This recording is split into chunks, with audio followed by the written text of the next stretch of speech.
and welcome. It's good to see y'all again, Guardians. Welcome here to Bungie HQ. We're broadcasting live from beautiful Bellevue, Washington, today with our stream that's going to be talking through some of the awesome stuff you're going to be able to check out just next week when Act 1 of episode Heresy launches on February 4th. Now, worry not, you're not going to just have to sit here and listen to me. My name's Andy, I work on the social media team here at Bungie, but I've got some amazing colleagues here to go ahead and share some of the finer details of all the cool stuff we're going to be checking out today. So, to not waste any time and show y'all what you came here to see, let's go ahead and introduce everyone so we can get to it. First things first, this gentleman to my left, a brand new addition to our show. If you've joined us before, you may recognize his face, or not recognize his face, rather. The one and only Mr. Nico Stevens, narrative architect here at Bungie. Nico, how's it going, man? I'm doing great. How are you doing, Andy? Doing well, thank you. Obviously, your first time joining us. For anyone that may not have followed you on social media or may be wondering what it is a narrative architect does, can you tell us just a little bit about who you are and what you do here? Sure. So I joined Bungie. I joined Bungie back in Season of Undying, like right at the tail end of that, and I've been working on seasonal content from then up until now and doing the episode stuff. Yeah. And I've done a few annual releases here and there, did some Final Shape stuff. People might know my work from Presage or Warlord's Ruin or some of those. Presage is like my favorite exotic mission of all time. I'm not even kidding. I'm a little biased, but I do love it. It's so good. All right, we can talk about that at another time, but thank you for being here, Nico. We appreciate it. Next to him, someone who's joined us in the past, actually. If you joined us for our episode Echoes stream, you probably recognize his face immediately. The one and only Ryan Harris, senior designer here at Bungie. Ryan, welcome back. Hey, how's it going? It's going well, man. Thank you very much. For anyone that maybe didn't join us on the last Echo stream or is just seeing you for the first time, can you tell us just a little bit about who you are and what you do here? For sure, yeah. So I'm a senior activity designer here at Bungie. I've been around since Season of the Plunder. Folks may know my content that I've worked on from most recently the Battlegrounds, from Echoes, and then before that it's Savathûn Spire, and then the Defiant Battlegrounds. Yeah, another one today to add to the best hits, obviously. Absolutely. Yeah, well, thank you for being here, Ryan. We appreciate it. And last but very not least, someone who needs no introduction, a friend to all Guardian kind, a voice of all of you fine folks out in chat, here in the studio, the Youngblood Dillionaire himself, Dylan Gaffner. Dylan, thanks for being here, man. Thank you. How are you doing, Andy? Question number 3. Doing so well, thank you! Exclamation point, period. To that same end, you are the global community lead here. Can you tell the folks at home that may not have accosted you on Blue Sky or anything like that, just a little bit about who you are and what it is you do here? Yeah, I mean, we're listening. I'm that guy. Bread, #meme. But ultimately, yeah, we, on the community team, we make sure to field all your feedback, get our roadmap of comms together for what's in a TWID, how can we set expectations, what's all the cool stuff going on in Destiny in the game or outside of it too. Yeah. Speaking of outside of it, I want to do a quick shout out to Mactix. We have a Game to Give charity marathon going on right now. Actually, his time slot coincides with ours. So throughout this, we're going to be dropping links in chat to his charity page. Awesome. So if you want to support a good cause, help out the Bungie Foundation and all the people in need, yeah, hit up that link, check out the incentives, and donate some money if you can. If you can't, totally fine. Yep. Spread the word. And hey, do yourself a huge favor while you're out there. Give Mactix a follow. Steal some of his builds. I know I do. I mentioned it last stream. All right, so that is enough about us. Let's talk about the cool things that you guys have been building. Obviously, we're about to go ahead and arrive at Act 1 of Heresy. But before we get there, Nico, I'd love to ask you really quickly, what got us to where we are today? Obviously, we're concluding episode Revenant, but a lot has occurred. Can you catch anyone up at home about what happened last time? Yeah, so the story of the Echoes, which the episodes encompass, has it was kicked off from the Final Shape. So at the end of the Final Shape, we kill the Witness. Spoilers. Yeah, spoilers, sorry. That Witness is dead. So we take out the Witness, and from the Witness and from the Pale Heart, we see all of these Echoes like burst out and start flying across Sol. Yeah. The first one that we encountered was in the hands of Maya Sundaresh. We dealt with her, she escaped. Second one we encountered was in the hands of Fikrul. We dealt with him, he did not escape. And then the third one that we are encountering is going to be here in the Dreadnought. And after it left the Pale Heart, a very specific dread that we're going to be seeing this episode gave chase to it. So we're going to be dealing with the Dread and the Taken and the Hive all revolving around this third Echo. Excellent, very exciting. All right, so we have up on screen here in just a moment, I think, the key art now for this next episode. There's a lot going on here, but Nico, I'll leave it to you. Can you tell us just a little bit about what we're seeing here? Yeah. So I think the first thing that's probably going to draw a lot of people's eye is that ghostly visage of Oryx peeking over the top there. Yep. Yeah. So Oryx is, I'll just say Oryx is back to some capacity, right? Yeah. And the Echo has a lot to do with that. So not only are the Guardians jumping through trying to figure out what exactly is going on in this first act, but they're dealing with this old foe that has been dredged up from the bones of the Dreadnought. Yeah. And I don't want to reveal too much, but yeah, we're going to be clashing. The Guardians will be there very soon. But so we're dealing obviously again with the Taken King again in some form. So we have some old foes returning. But before we go ahead and move on into gameplay and dive into that, we have some old allies returning as well. Can you tell us about some of the folks we're going to be working with this time around as well? Yeah. So our main cast right now is Eris Morn, which is our resident witch hive expert. A lot of people know her from Season of the Witch, aptly named, or even further back, Season of Arrivals is kind of like the first time that she jumped back into this new sort of saga story arc. So we have Eris Morn. She is, as I said, our resident hive expert. We have the Drifter, her faithful companion, who's following alongside and helping us kind of pick apart what the Taken are doing here. Yeah. I think I said at some point before that he always has his finger in the weird of the universe. He certainly does. And there's some weird going on here. Excellent. And then finally, we have Deputy Commander Sloan. Right. And Sloan is our Titan representation here. People will remember her from Season of the Deep or even the Red War. And she has been afflicted with this like Taken corruption that we saw back in Season of the Deep. And she's learned how to sort of hold it back, but also utilize it to make her stronger. Yeah. So she is going to be teaching us some of that. Yeah, that's we're going beyond once again. Yeah. So it's safe to say. So we've obviously got a whole new cast of friends and enemies to go up against. But really quickly as well, something we were talking about a little bit earlier in the show is the player journey as well. It's something you guys are really excited about this time around. Can you tell us a little bit about how players are going to be experiencing some of these quests? Yeah. So. Okay, so players have been talking a lot about the structure of the player journey and how they'd kind of like to see it shaken up a bit, right? So this is going to be kind of one of our first steps into trying to make that happen in a more tangible way. Cool. So you will still notice some of those elements of like returning to a vendor or something like that, but you're also going to notice that we're doing a lot more bespoke, spread out delivery for these beats. Cool. You're going to find characters like in the midst of a mission sometimes. Yeah. There's some new tech that I don't want to spoil. I want players to see it in the game. Yeah. But there's some new tech having to do with the way that we would holo project characters in that sort of projection unit that you would find in the helm. Yeah. We're expanding that out so that it's a little bit more versatile, and it is more cognizant of where players want to be and less about like having to return to this one spot and kind of loop through the helm over and over again. Thank you. Well, thank you guys. Obviously, I'm sure our audience of Guardians who have let Dylan know and his compatriots loud and clear what we're looking for are happy to be hearing that. So that's exciting. Let me go to the helm. Let me talk to this character. Let me go back to the helm. Let me talk to this character. Is there a holo projector somewhere in there? Yeah. Yeah, that's right. All right. Well, really exciting. So as we kind of move into that player journey, we're going to be working on something called the Path of Resolve. Can you tell us just a little bit about what that is before we dive into the gameplay here in just a moment? Yes. So there is an event that happens at the beginning of the episode, which people will see very, very soon after the launch. Yeah. And this sort of kicks off. I'm going to choose my words very carefully here. Redacted. Redacted, yes. This redacted event sort of kicks off Sloane's motivation for teaching us about the Taken power that she has been holding back. Yeah.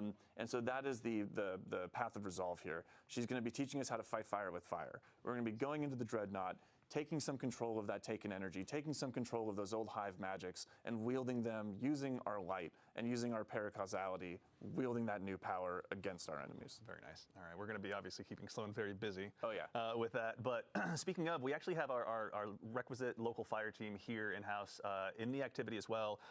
Ryan, this is the Nether. This is the new activity that's going to be arriving with Act 1 of episode Heresy. Can you tell us just a little bit about what this is for starters as we go ahead and kind of dive into it? Yeah, so the Nether is a 3-player activity, and we are back on the Dreadnought's patrol zones. And we'll be exploring the Dreadnought, rooting out the Taken hive and dread corruption that are taking place, and taking hold inside the Dreadnought itself as we go through these spaces.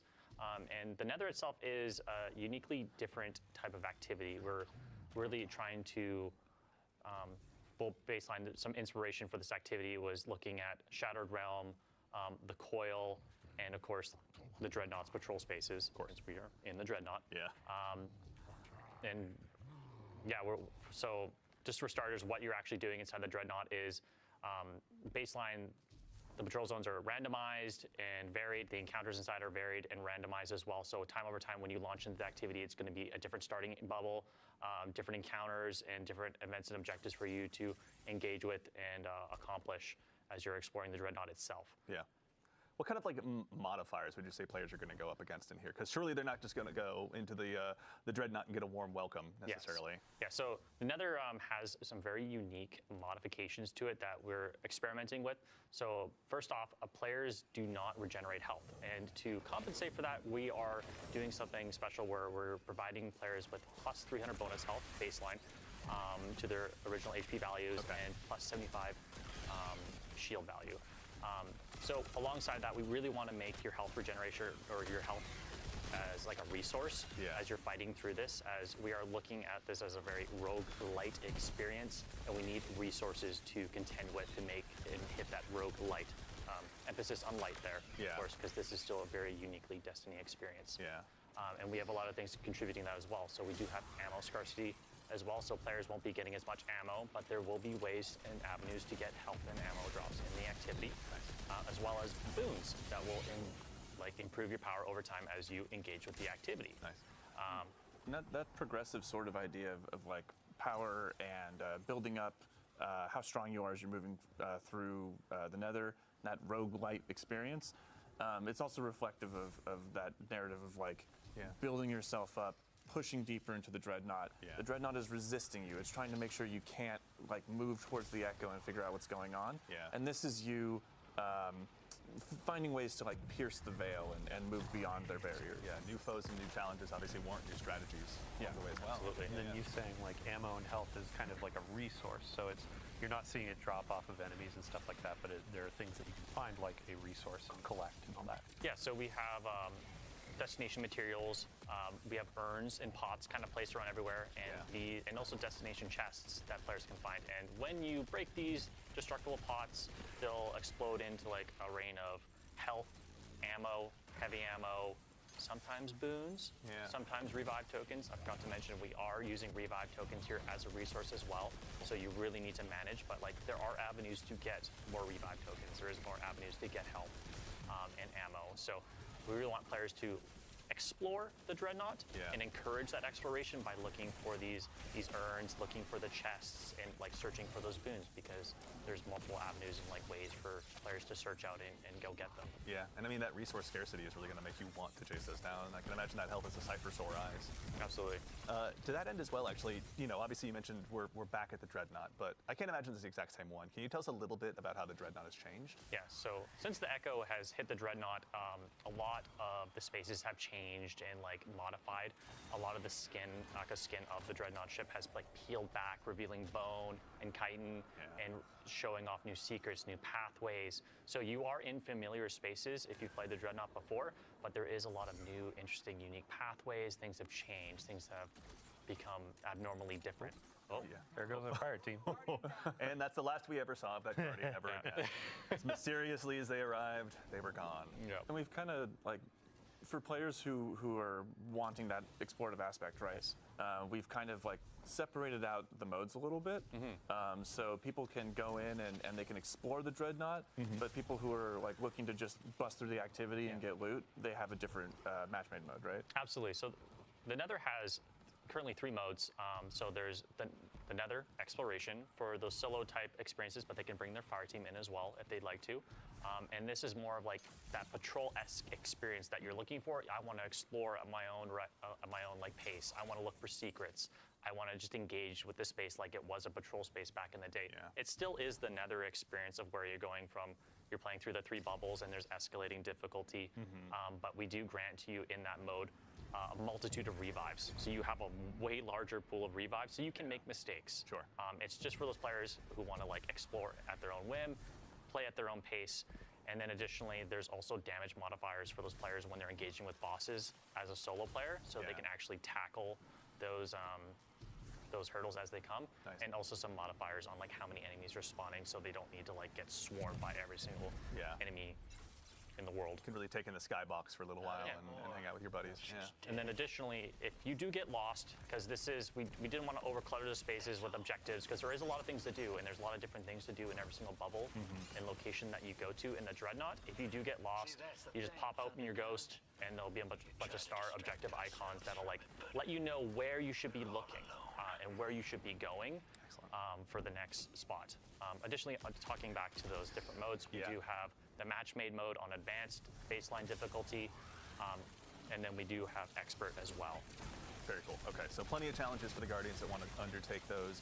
Make sure they're pushing not only themselves, but the opportunity to get loot as far as they possibly can. Absolutely. And on that loot note as well, every time you complete a bubble, there is a chest checkpoint, so you do get loot checkpoints essentially. And like the average runtime for like a bubble is 8 to 12 minutes, but you do get the most loot by completing the entire activity as a whole. Got it. But there are checkpoints for players who just want to jump in for like 8 to 12 minutes, hit that loot checkpoint, like, okay, I'm out for now, or players who want to just like rush through it and get all the loot at every single end of every single bubble checkpoint. Very cool. Okay. All right. And then also, I think, in addition to the modifiers we're talking about, the boon system is one that I heard you mention a little bit earlier. I'd love to actually kick off the conversation about that. I think we maybe saw the folks in chat that were eagle-eyed that were keeping an eye on the modifiers may have seen something a little bit earlier before. But can you tell us a little bit about the boon system? Yeah, so the boons here are, we have a multitude of boons. We have minor boons, major boons, and corrupted boons. So minor boons are minor stat increases that are pretty much just increase your power and incrementally stack. They can stack up to 10, and they're just like the typical like increased light damage, increased darkness damage, movement speed on kills. Some are like based on health and regenerate health, and are typical like mobility increases, but like things that'll make you stronger over time and allow you to tackle the more difficult bubbles as you approach them. Yeah. And then additionally, we have major boons. Yeah.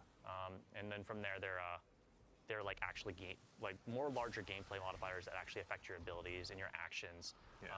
And of course now, we do have Eric. That's right. Yes, actually. So anyone at home that may have noticed, our good friend Nico, please give him a shout out in chat and let him know that you love him, has stepped out of the scene for just a moment, and we are now joined by gameplay feature lead Eric Smith. Eric, how's it going, man? It's going well. How are you? So doing well, thank you. You guys are all so nice today. I'm so taken aback. For anyone that may not have seen you in the Vidocs or anything like that, can you tell us just a little bit about who you are, what you do here at Bungie as a gameplay feature lead? Yeah, sure thing. So I'm Eric Smith, gameplay feature lead on Destiny 2.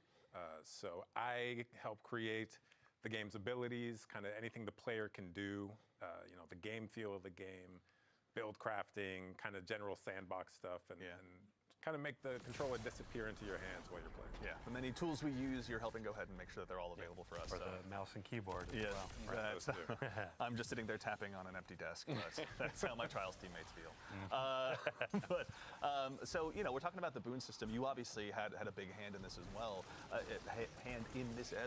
Can you tell us a little bit about, what this system is for and maybe about the boons the players are going to have available? Yeah, so there are a bunch of boons available. There are the minor boons that you mentioned, and then there's the major boons. So the major boons are more gameplay affecting, and they will do things like, kind of like we saw in the Pale Heart with the Traveler's Blessings, right? Where you pick something up and it kind of gives you a new ability almost. One of those in the Pale Heart was Solar Slide, where you run and slide and a solar wave would go out and blow things up. Yeah. In this, we have Solar Slide as well, but we also have Stasis Slide, where you run and you slide, and a big stasis wave comes out and makes crystals and freezes things, and you can blow them up yourself. And there's stuff that is going to allow you to heal more effectively. There's looks like, this one's interesting. Reduces damage per piece of episodic armor worn. Oh, cool. It is quite significant boost as well. Yep. Yeah, so there's a bunch, and then finally we have the kind of Kiss Curse boons, as we call them, but they have an official name. What was that? The corrupted boons. And here we go. We're looking at one right now. Yeah, so these corrupted boons are offered at the same time as major boons, as players can only obtain 5 to 6 major boons / corrupted boons per run through. Those are granted to players once randomly at one of the 3 encounters inside of the bubble, and then again at the end of the bubble once they complete it. And there's some ritual loop stuff too that will allow them to get another one at the start of a bubble or the start of a run through. But these Kiss Curse or corrupted boons, as we call them, essentially give you a great bonus or increase to a specific thing at the cost of a major negative. So one, for example, here that I'm really fond of is Glass Cannon, which increases all damage massively, while also increasing all the damage you take. Yeah. Which is also, that's the dev name internally, isn't it? Yeah, that's the dev name. So if you don't find one specifically named Glass Cannon, we are obviously, we hang out in our own Word docs and Excel sheets quite a bit. Yeah. So, yeah. That's true. And that one is interesting. It's an interesting choice that you can make since the kind of like the risk to reward ratio, right? Because you have non-regenerating health in here, you really have to come at each encounter with that kind of mindset of health as a resource. It is. And make sure that, if I take damage from this enemy or that enemy, it has the potential to stick with me unless I can find a healing source. Yeah, really there's a fire team option too, where it's like every time you're offered those major boons, your teammates can also choose different ones. So it's like, oh hey, 2 of us are going to do that glass cannon, or that external. Yeah. And then another person is going to do, oh hey, every time I do a finisher, things are volatile around me and I get my grenade back. So I can spam more of those, keep you a bit safer when you get swarmed by things. Yeah. So. Yeah. And it's also good to know in the health regeneration aspect, the Gameplay and Sandbox team has tuned a lot of the abilities and weapons that do heal players, so they're not extremely overpowered. So there's been a wide tuning pass on all of this entirely, so you're gonna see when you're trying to heal up your teammate with one of our new support auto rifles. Yeah. It's gonna take some time, but it does work and it is very efficient and very helpful, especially the abilities. So you're definitely going to spec into healing builds. Oh, man, I have to just give a shout out to the team on like Season of the Deep. We were going deep into the oceans of Titan, and now it feels like we're going deep into space, and like the pressure you can feel it, tentacles taking energy. Like they knocked it out of the park with the vibe here. I'm feeling a little claustrophobic, but also like, Just getting feel it. pulled deeper into the labyrinth, right? Yeah, absolutely. So, in addition to, there's obviously modifiers you're going to be facing as a Guardian, as a fire team. There'll be boons available to you, but this episode as well is going to bring with it a bevy of new gear between both armor and weapons. Now, obviously, for the keen-eyed Guardians in chat who are watching, there's obviously some seasonal armor, some episodic armor sets that we have here that you can go ahead and check out firsthand. But I think kind of in the spirit of this activity and build crafting, let's talk about some of the weapons, actually. There's one here on screen, obviously. This is our new support frame auto rifle. Given that health is such a precious resource in this activity, Eric, can you tell us a little bit about this one? Yeah, so this is Adamantite. This is our new Strand support auto, and it has some really unique features. One of those is that when I heal enemies, so these support autos, there's 2 of them in the game now. When I hip fire at an ally, it'll send out kind of healing rounds at them, right? And then if I need to, shoot an enemy right next to that ally, I can just ADS and go full offense, right? Yeah. But the healing from this, because you're shooting out strand rounds, if you heal an ally repeatedly, it'll actually cause them to sprout little unravel seeds, which kind of turns them into this like short-term, strand turret. Throw your friend as a grenade into the fight. Right? Cover them in Telesto boats, put it in, but now it's like, oh hey, I'm healing you and making you. Let your hunter friend with the Caliban's Liar's Handshake roll run in there and just keep them alive, right? And that's why I'm so excited about this activity, because we've kind of introduced all these kind of healing things, but in a lot of the game, like I can just hide behind a box and heal, right? And here you can see our health isn't regenerating. So we need to really think about, maybe there is a dedicated healer on your team. Maybe there's multiple allies using healing rounds, right? Yeah, honestly, that build crafting is kind of transcending now beyond yourself, just to like per activity, per fire team, whatever you've got. So this one's obviously going to be a ton of fun, but that is far from the only weapon that's being added around. As far as the episodic weapons, are there any others in particular you want to call out? There are. I do actually want to talk about this one with one more thing. Oh, so please. This weapon can roll Slice and Tear, which are 2 perks that sever enemies. Yeah. And it's not often we get a primary legendary weapon that can debuff in multiple ways. Yeah. And that's going to play into things like the artifact this season, which we'll talk about a little bit later. Oh yeah, we'll get there. So there's Adamantite, which is a really solid weapon. And then let's look at Psychopomp. So Psychopomp is our new area denial grenade launcher. Such a good name. I love it. Yeah. It's just Psychopomp. Yeah. Let's go. So Psychopomp, so these area denial grenade launchers, the fantasy of these things is like a flamethrower, right? We don't have flamethrowers in the game, but this is as close as you can get to a flamethrower. So I imagine I'm using one every time I use this thing. I'm going to now.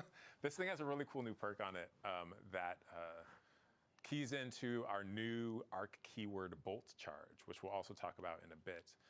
And also it works with Amplified as well. So this thing, if you are arc build crafted this season and arc has received a ton of love, this thing is going to absolutely slay out. Yeah, it's one we'll definitely get to see our fire team put it to good use here. But as someone who's been building area denial grenade launchers into my loadout, I can't wait. Honestly, the second I learned this was on the docket, I was so excited. The folks that have been working on these weapons too, like the general look of them, it goes along with what you were saying of, oh hey, the dreadnought's kind of peeling back. If you look at the weapon, you can see like, oh my gosh, there's like the bone. There's the weapon. the core. Yeah. Yeah. Actually, Dylan, while I've got you, also the previous one on Adamantite, that one was an adept weapon. Yeah. Yeah. So let me pull out my handy dandy notebook. There we go. Here's the meme. Screen cap. But yeah, you can notice that for this go of our episodic weapons, you can earn adept weapons, and these are we're considering or calling them our heretical arsenal. Got it. Heresy, heretical. Yeah. Like we're going deep into this. It's not theme. theoretical, it's heretical. Love it. Yeah. You can see that it has a new or a different treatment to the colors. It's kind of like the holofoils from Into the Light. Okay. Not so much exactly that of, hey, it's an ornament, but like this has the base die and all that, and it looks really good. Shout out to the team. But you can also notice there are multiple perks in each column. There's actually an extra origin trait as well. Shout out Taken King, all that kind of stuff from a raid near you. But there's a very interesting ways of earning these weapons. So you're going to be going into these activities, upping that difficulty. You're going to be exploring the dreadnought and looking for these. As well with the episodic weapons, there are going to be new fragile mods. So they're called fragile because these will be expiring at the close of the episode. Okay. But they're going to give you pretty insane bonuses to your outgoing power. So not necessarily the power of the weapon, but the actual like versatility of it. Yeah. One of these, I have the power of resolve. Rapid hits, they create taken seekers. They're really good against champs. Yeah. So that's an example. There are going to be a couple at launch and then more coming with each act. Yeah. But these will be great in Nightfalls. They'll be great in higher content. Champions in shambles. Yeah. And then for when you're going in and earning these weapons, there was a ton of feedback. And we absolutely heard you. We're listening. About the tonic system. So there are things with like the user experience was a bit rough of having to go back in, create more tonics, trigger them in the middle of activities because they were running out. Yeah. The team really took that to heart. They want to make sure that there's agency in how you're earning these weapons. So they're going to be making it through the Tome of Want. You can kind of target these weapons. You don't need to go in and do this a ton of times. You can say, hey, I want to go for this auto rifle. I want to go for this grenade launcher, linear fusion rifle, and I really want to be going for that to try to get these heretical versions. Yeah. So effectively, like, I don't want to say more loot because it's not going to be like, oh, hey, you're getting 10 times more. Yeah. But it's going to feel like, oh, hey, I have a goal of getting this loot, and now I'm going to go and play the game and get what I'm looking for. Definitely. No, it's super exciting, honestly. Just having those more opportunities to just break your loadouts out a little bit, find new ways to go ahead and really excel, especially given the challenges we're going to be going up against on the Dreadnought. And with the fragile mods, like it's baking into that exploration. Like you were saying, how do you find them again? Yeah, so they can be found through secrets and chests found in the Nether. They're spread out. They're hidden pretty well, but I imagine folks will find them over time or through some YouTube videos. But Rick Cack is here. We're going to wait for. We won't miss it this time. Fallout, obviously. If you could make some guides for us, we'd greatly appreciate it. So Iswerg, obviously, yes. Yeah. One of the best communities out there. Let's see, anything else? Yeah, I mean, the last keyword I want to throw on there is aspirational. Yeah. Ultimately, we want to have tools that players want to go and find, want to earn, and increase their power. Yeah. So we've got a couple more weapons I definitely want to talk about because we're reprising some as well. But while we have a brief reprieve from combat, I'd love to actually go ahead. I know you mentioned earlier aspects, Eric. Yeah. Let's go ahead and take a look really quickly. We got our friendly neighborhood warlock here up first. Can you tell us about the new aspects the Guardians are going to have this time around? Absolutely. So the warlock has a new aspect called Ionic Sentry. And Ionic Sentry, when you defeat targets with kinetic or arc weapons or arc abilities, you kind of charge this thing that you see in low gauge on your screen, much like Gunpowder Gamble, if you're familiar with that. Absolutely. When that's full, it grants you a bonus grenade that you can then throw out. On impact, it blinds anything nearby, and then spawns this like little arc turret, right? That zaps things, chains to different things. Yeah. And every time it zaps something, it accumulates a stack of bolt charge. Yeah. So bolt charge is our new arc keyword. And what this does is when you have a stack of bolt charge, any damage you do, it's going to give you additional stacks. Okay. Once you hit 10 stacks, your next ability damage is going to create this giant lightning bolt that comes out of nowhere, hits the ground, and just like fries everything nearby, right? What Ionic Sentry can do is not only generate the stacks, but because it is ability damage in itself, it can expend the stacks. Yeah. So you send this thing out, and it is doing work. You're throwing a meat grinder at them, basically. An arc-flavored meat grinder. At anyone foolish enough to cross it. But also, I mean, given that's going to be using the new keyword as well, like it's not just going to be for mobs of trash. It's like you can throw this down against the big bosses and obviously have it blind them and do all sorts of stuff. Yeah, this is great against bosses because any healthy targets, it's going to be continually zapping them, granting you those stacks, and then discharging the stacks as well. Yeah. All right. It's like an offensive version of the Stasis Warlock turret too. So it's like, let's say you stack them and you're going into onslaught, so you have your freeze. It's like, I need these enemies to leave me alone. Yeah. And you come in and you're like, it's time we're gonna boil them, mash them, stick them in a stew, man. They're gone. Sure, but it also, if you are in trouble, kind of like the stasis thing, like let's hit the pause button. The blinding aspect of this, I can just kind of throw it out and smoke bomb and hide, right? If I need to. Yeah. All right, so Warlocks obviously have a brand new tool to add to their toolbox, but the other classes do as well. Which one should we show them next? Let's stick with the arc thing. So let's go to Titan. So Titan, we have Storm's Keep. In this is like a barricade modification. So any barricade you drop, it's going to kind of be electrified. And standing behind this electrified is going to passively accumulate bolt charge on you. Yeah. So I drop this on the ground. I start shooting enemies from behind my barricade. Let's say it's a rally barricade, or like we just reworked Titan's Ramparts, the barricade you can shoot through. Oh, yeah. And that is going to be kind of building those stacks up and discharging them as I'm firing my weapon. Okay. Like I said, bolt charge is usually only ability damage that discharges it. Yeah. But as long as I'm standing behind Storm's Keep, my weapon damage is going to discharge it as well. Got it. So it kind of turns any weapon you want into like a quasi Thunderlord. Not necessarily an arc weapon then in this case. Correct. Yeah. Exciting. Okay. Yeah. So this one's spicy. I think we're going to see this in a lot of damage phases, and we can play this all we want. There's a lot of theoreticals we can dive into, right? Totally. In dev, and then we drop it into the world, and we'll see how we need to tune this thing. Maybe it's up, maybe it's down, but we want it to be powerful, and I think it is powerful. There's a lot of players saw this preview in the TWID. I think it was last week, and they immediately noticed the animation for the Titan was changed, right? So when you went down to put down the barricade, it was like this big thunderclap, like, hey, I'm gonna charge everybody up, right? Yeah, and that animation went through a lot of different kind of versions. We put so much love into all of these abilities because, it's in the game forever, and we want it to be right. So, there were like slams and like raises, and we ended up with a thunderclap, and our animators are godlike. They're absolutely incredible at their jobs. Yeah. But then it's animation. It's like the VFX artists have to time everything to the animation, and then the sound design people have to time it to that, and then the test has to make sure we're not breaking anything. And it's like so much work goes into even one aspect like this, and we're really excited to put it in players' hands. Yeah, it's a coalescence of art and science that you guys do that consistently blows my mind. But now we've got obviously one more for our friendly neighborhood hunters like myself. Yeah. As well. Best for last. This one will be able to get you out of sticky situations as well. So So Arcstrider already has for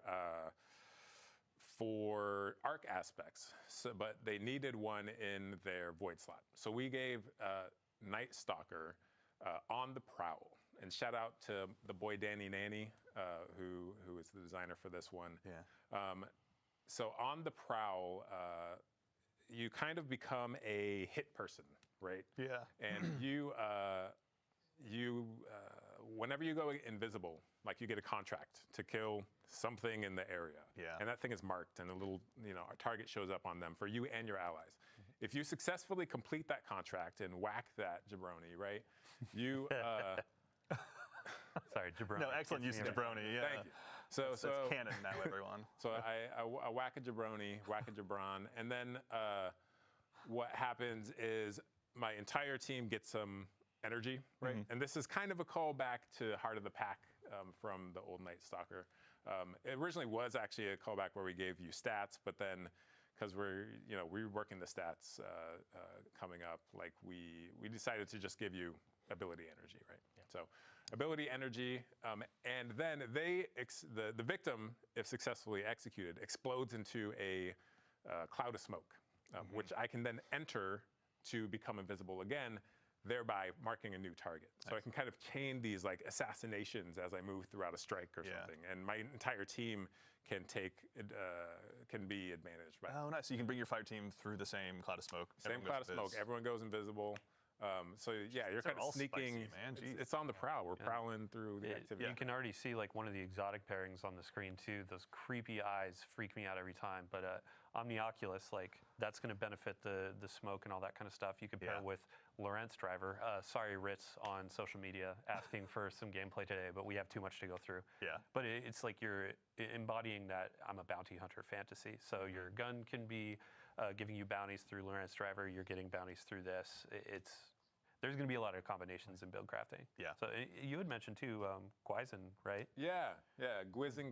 I always call it Gwyzin, but Gwyzin Vest got a rework. So when you exit invisibility, it emits a weakening cloud of smoke, and then some super energy perks as well. So nice. There's going to be a lot of strong pairings, and then with the artifact, Void features in the artifact pretty heavily too. You know what? Honestly, you just gave me the best segue I could possibly imagine. We have looked, obviously, we've begun to scratch the surface of some of the new build crafting opportunities you all are going to have. But obviously, we got a new artifact as well this episode. We've got the Tablet of Ruin, which seemed aptly named. Now, just as a starting point, can you let us know the general theme of this one? Yeah. So the theme of this episode's artifact is kind of subjugation and bending enemies to your will. Yeah. Essentially, as we are going back into the Dreadnought, it was unlikely that the Dread or the Hive were going to come peacefully, so we got to bring the big guns to force their hand. Absolutely. Essentially. Yeah.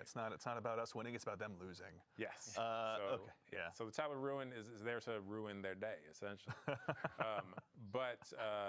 Yeah, so I'll call out some highlights of mine from here. If we look at column 5, because column 5, column 5's a strong one. That's where we got to go right to the chase. We have Void. Which one is it? It's called Void Flux. That's it. Void Flux. So defeating weakened targets with a Void weapon applies volatile to nearby targets, and then you pair that with the column 4 Maligned Harvest, and rapidly applying volatile causes your next instance of Void weapon damage to weaken, which then feeds back into the other one. And it's like if you can get this engine going, in a crowded room, it's nasty. Me and my fellow Fighting Lion addicts are going to have a really good time with this one. I can already tell. The Fighting Lion subreddit, I want to see some clips. And then I also want to call out Horde Shuttle in here. Please. So Horde Shuttle, damaging unraveled targets with a weapon, occasionally spawns a Threadling. This is really good for your strand builds, especially against high health targets. Because I unravel them, they stay unraveled. I keep shooting them, and they're just popping Threadlings out, left and right. Nice. And then, because we talked about arc, flashover in column 4. When you gain a maximum stat or bolt charge, you also become amplified. Amplified is getting a big kind of buff this episode as well.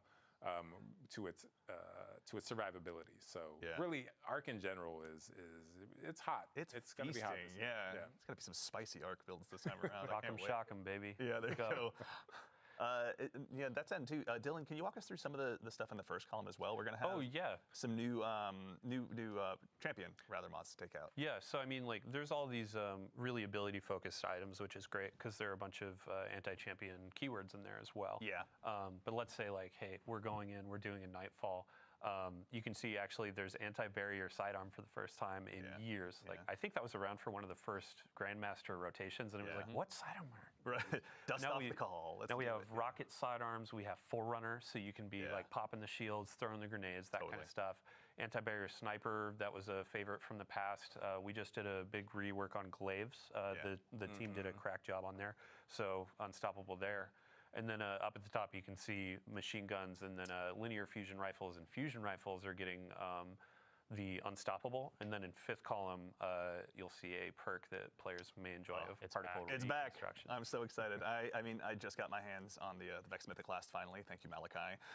After all this time, honestly, so I have a hunch I'm going to be putting those in the main rotation pretty quickly as well. You have Vex yet? Oh yeah. Okay, don't rub it. I didn't What about you? I don't know if I have a Vex. I didn't even to be get it in honest. D1, so it was like such a moment for me. It was like a decade of waiting, right? Yeah. I think there's a reason to go back into Vault of Glass, and maybe we can help him get his. I'm down. I That's played, a good point. Yeah, it's crazy. Like some raids I've played 5 times and have like 5 of the raid exotic, right? And others. Oh, I've played you're the guy where 20 you get it times. on the first run. I mean, usually that's am, but not with Vault for some reason. I don't know. Yeah, Matt Noguchi out there, Feast or famine, right? yeah. So go back to Vault, you were saying. Vault of Glass. So there are a bunch of folks where, they want crafting back. They want to do something where they have an end goal. And Vault of Glass is a great opportunity for us to say, hey, you've been going through Heresy content. You want to do some raids. You want to do something else. Like, we're adding weapons to Strikes, Gambit, Crucible. We have a bunch of new weapons in Trials, a new armor set in Trials that you've seen in some of these previews. Yeah. But Vault of Glass is getting crafting. Yes. Chat goes wild. Yeah. You can go get that Fatebringer, get it a couple times as a deep sight, craft it, and then you can make that roll that you've always wanted. Yep. Yeah. As you're going through Vault, let's say you want to go through and craft like 5 of the weapons that are available, then you can hop into Master with all your spoils, be going for those Adept versions, and those have a chance to drop with multiple or more perks in those columns. We've been doing this for the last few raids with craftable weapons, but now it's like, hey, I want my Heathen Vengeance.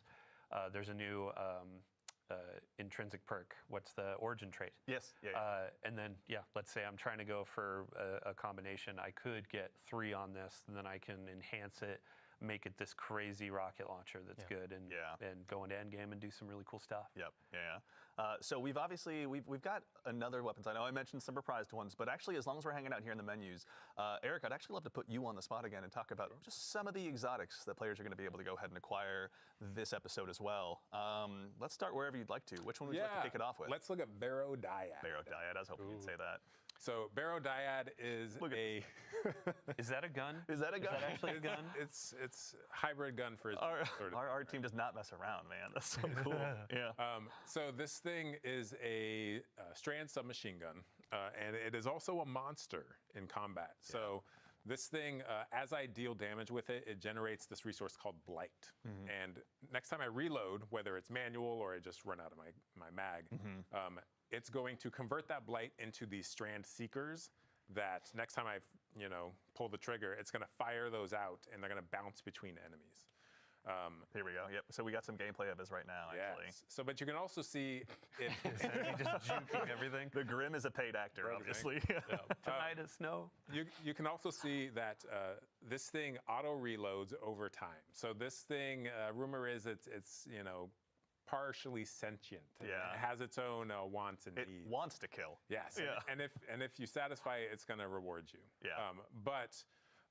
So look how fast that ammo comes back. So what you can actually do is play this mini game where you are trying to shoot enemies to build up that Blight, and then you can pace yourself to auto reload to build up more Blight, and then manually reload to load all those seekers into your mag. In addition, it has this perk where dealing damage to 3 different enemies generates in a short period of time. Generates a large amount of Blight. Very nice. Okay, so equal opportunities to go ahead and clear out crowds, but also to just burn down the big bad that might be standing in front of you, or whichever one's foolish enough to do so. So there are going to be player questions immediately of when you're talking about Blight and those sorts of keywords, is this Weapon of Sorrow? That's a great question. It is not a weapon of sorrow. But, I heard another rumor that this thing is a kind of fossilized precursor to a weapon of sorrow. Interesting. But I can't, confirm. Redacted. This, yeah. One of our top 3 favorite words, redacted. Okay, so this is the one, and we won't spoil how, but players will be earning this one this season. It'll have, catalysts and other intrinsics to earn as well, I assume. This thing has a lot of surprises. I don't know where. Yeah. You can leave it there. Let's just leave it. I like that. Okay. All right. So obviously, the Barodyad will be one that will be getting added to a lot of loadouts across the entire Sol system. But that's not the only one we're going to be taking a look at today. Yeah. Let's also look at our new exotic trace rifle Lodestar. Here we go. This one will be given to players via the season pass. This is the first primary ammo trace rifle ever. So cool. And so excited. So in hipfire, this thing behaves like a, the trace rifle you know and love. But when you ADS with it, it's closer to a pulse rifle, actually. Okay. When you ADS, your standard pulse rifle has this kind of cadence where it's prop, prop, prop. There's like these kind of spaces in between the rounds coming out. But this thing is more the steady, EDM beat. Here we go. Yeah, so players are seeing it now. Yeah. Yeah, we're womp, womp, womp, womp. Yep, that's right. Yeah. And it's like it's nonstop until you run out of ammo, right? So we got burst sidearms, burst hand cannons, your pulse rifles, and now we got a burst trace rifle. I love this kind of stuff, man. Yeah. So outside of this unique firing behavior, as I deal damage with it, you can see down in the bottom left corner we have arc alignment, and what that's doing is charging the coils of the weapon. Once it's fully charged, if I press and hold to auto reload, or sorry, special reload. Oh right. As I hip fire, I jolt anything I hit. Yeah. So the jolt is a debuff, right? So you can kind of charge this thing up, auto reload to go into the other fire mode, and then kind of sweep the beam across a bunch of enemies, jolt them all, and then paintbrush of death, this thing. And then the final perk this thing has is when ADS'd, any time you defeat a arc debuffed enemy, they explode into a blinding explosion. So it's this loop where I can charge it up, I jolt enemies. I defeat the jolted enemies with the ADS shot, which explodes and damages more enemies, which charges it up. And it's the loop continues. Honestly, This thing has, I think, a really high skill ceiling. And this is just this one weapons loop. There's obviously all the different artifact mods. There's all the new aspects. There's the new gear we're gonna have available to us through the Dreadnought. Theory crafters, update your spreadsheets. The time has begun. You can. There's some big brain combos you can pull off. And I will be counting on stealing all of them. All right, so we also, really quickly before we move on, we have some new armor as well with Trials. Dylan, can you briefly tell us a little bit as well about the new updates to Trials and the new armor? Oh, for sure, yeah. So I mean, we'll still have Heresy gameplay on here, but as I was saying, like, once you're kind of like, oh hey, I've been playing that for a bit, I want to go play my core rituals, like Nightfalls, Crucible, that kind of stuff. If I want the endgame PvP experience, Trials is getting kind of a rework. It's mostly focused around the Lighthouse experience. So the main goal, big shout out to Mercules on the team that's been working on this for a while, and then Test and everybody too. But what is a Trials experience when it's not flawless or bust? Right. What is something where, as a lesser skilled player, somebody that just wants to go in and play some like elimination, get in, get some rewards, and then also visit the Lighthouse and see our friend Saint. So ultimately, it's framed more around streaks. So you don't need that flawless 7 games in a row ticket to go up to the Lighthouse. Now it's more, oh, hey, I won 2 games in a row, lost a couple, but ultimately got 7 over time. Now I can go to the Lighthouse, open that chest, and then get some cool rewards. So we had a big, an emphasis on big article go out about Crucible. There's some comp changes, there's a bunch of matchmaking stuff, but also Trials is our main game. Or main focus for that. And you can see the armor that you get on there. You'll be getting these pieces like once a week or a couple times a week through challenges or opening the chest.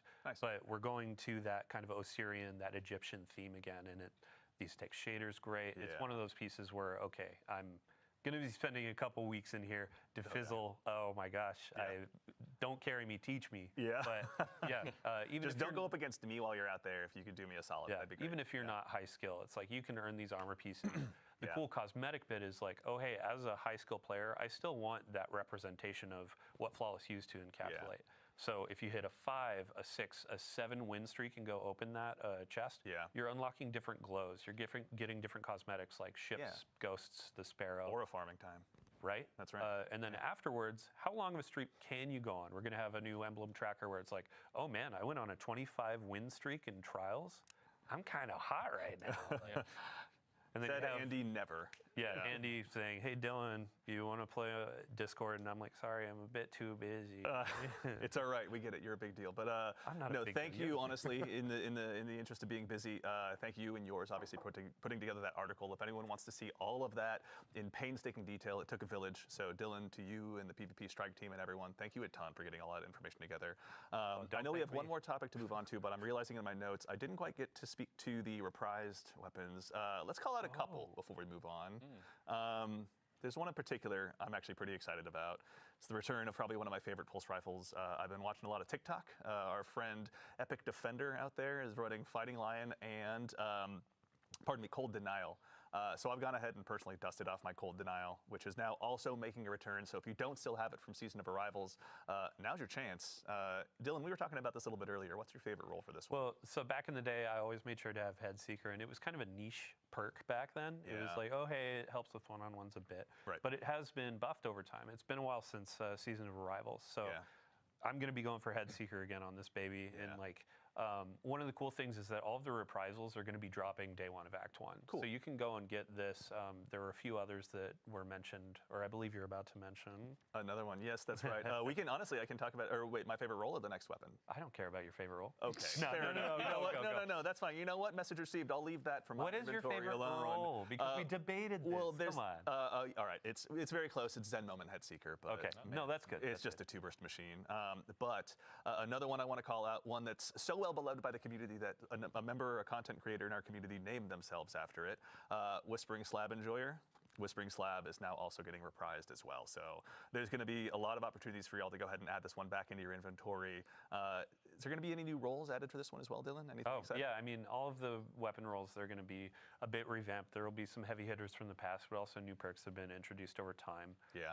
I mean, for the seasonal weapons too, I believe it was, Morgan Dickens, working with her to see what are all the different roles, what can we call it on the stream. Yeah. She put a lot of love into those. Big shout out to the rest of the team as well.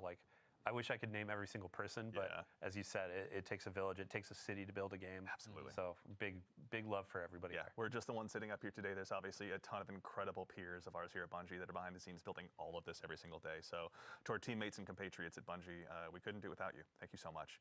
Are there any weapons you're looking forward to? Ooh, yeah, let's really quickly check. Oh, I'm looking forward to all the new Dreadnought weapons. They look so gorgeous, especially the new support frame. So I'll be rocking that through my run throughs of Nether. Just like watching our playtesters run through the final bubble there. They were struggling and they need some healing. Yeah. So I'll be rocking that, healing my teammates. You're a better man than I am. Yeah. But we already knew that, obviously. Eric, any one last one that you want to call out before we move on? That Whispering Slab is just so sexy, man. Isn't it? Honestly, just what a distinctive bow. How do you? It is. It's just like a big flat thing with a string. It's I don't know. You know it means pain when you see it. Honestly, It's true. Yeah, absolutely. Do you shoot arrows from it, or do you just take it and hit people with it? Dealer's choice. Obviously. Depends whether or not you're a Titan. All right, so we obviously have talked through a lot of stuff today, but there is plenty more for you to go ahead and dive into when Heresy launches next week on February 4th. But before we go ahead and obviously conclude the show, we've got a couple more announcements to talk through, including our next dungeon race. Dylan, this is something you and your compatriots on the community team have told us all about in past blogs and stuff, but a quick recap for anyone out there. Can you tell us a little bit about the Sunder Doctrine race? Yeah, so Sunder Doctrine, that's going to be launching on February 7th at Reset. Okay. We're going to do the contest mode as well. Some people call it a race to the top. Yeah. So with our last dungeon, we had a podium finish where it was the first 3 fire teams are winners for second, third. This time we're going back to that format of a singular fire team will be crowned. They will be that first to cross the finish line. The really cool thing about this as well is we're kind of mixing up what is the stake, what is the reward. Yeah. Last dungeon we did a really cool hoodie with some personalization. This time around we're doing a trophy. It's going to be cool. Nice little trophy. It's not a kit or not as big as say the raid title belts that you get, Sure. but it's going to be something that's very special, customized, like unique to this experience. Yeah. Big shout out to Joe, to the Raid and Dungeon team, and then also. Let's see here. Sorry, Henshin Scrap. We're going to be partnering with them to create this trophy, and we'll have a picture of it in a TWID next week, or maybe even later this week.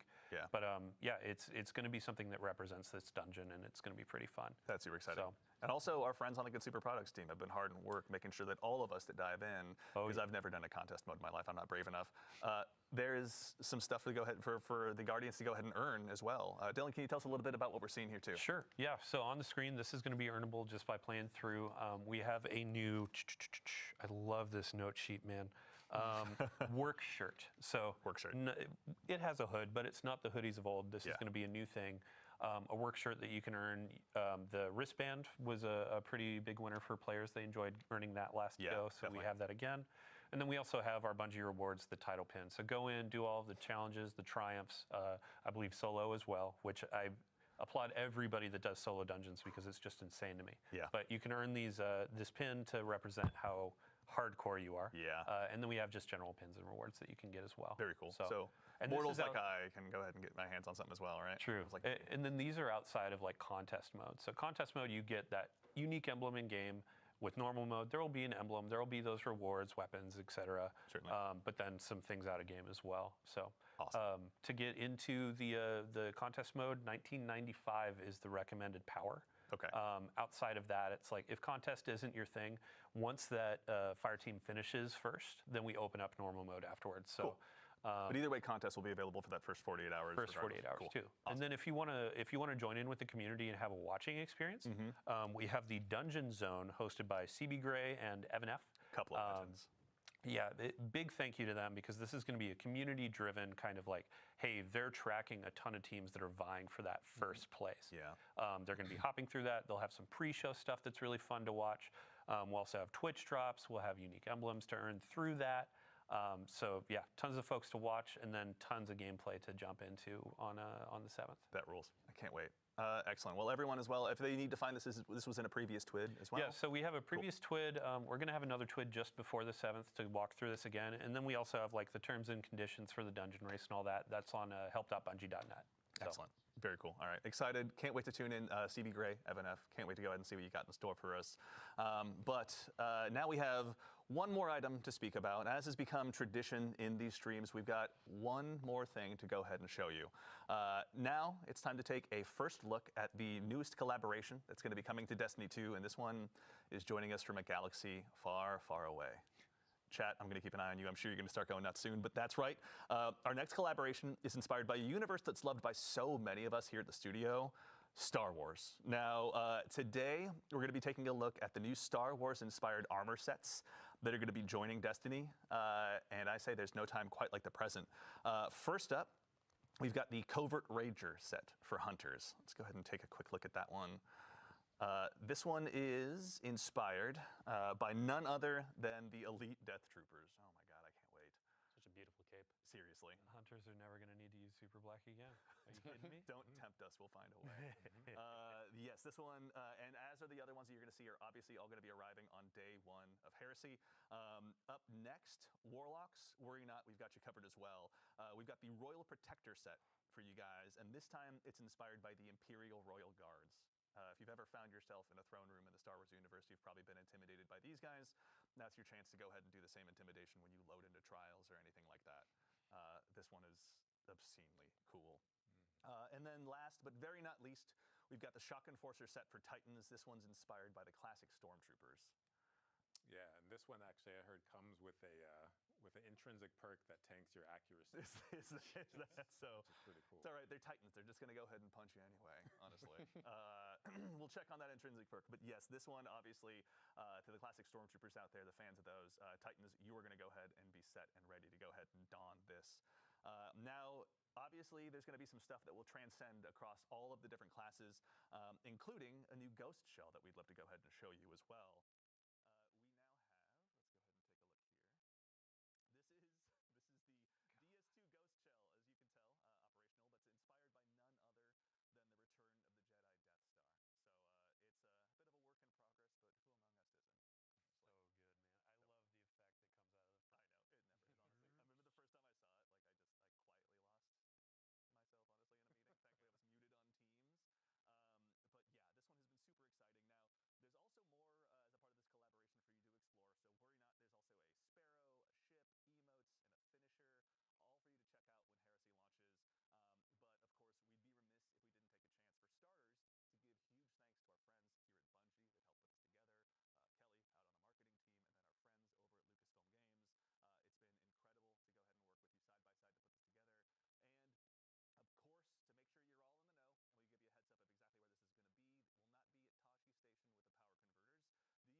We seriously appreciate it.